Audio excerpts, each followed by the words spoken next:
भरधाव कारने विरुद्ध दिशेने येणाऱ्या बैलगाडीला जोरदार धडक दिली। या अपघातात बैलांचा जागीच मृत्यू झाला तर बैलगाडीतील 6 जण जखमी झाले।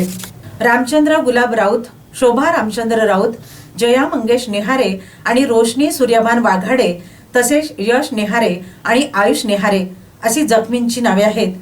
ते सर्वजण कळंब येथील मोठा मारुती परिसरातील रहिवासी असून ते शेतातून बैलगाडीने घरी परतत होते। दरम्यान विरुद्ध दिशेने येणाऱ्या भरधाव महिंद्रा कारने बैलगाडीला जोरदार धडक दिली।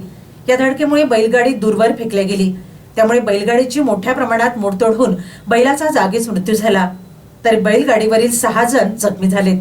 अपघाताची माहिती मिळताच शहरातील नागरिकांनी घटनास्थळी धाव घेतली आणि जखमींना तात्काळ कळंब येथील ग्रामीण रुग्णालयात उपचारासाठी दाखल केले। जखमींपैकी एक महिला आणि एका मुलीची प्रकृती गंभीर असल्याने त्यांना पुढील उपचारासाठी नागपूर येथे हलविण्यात आले।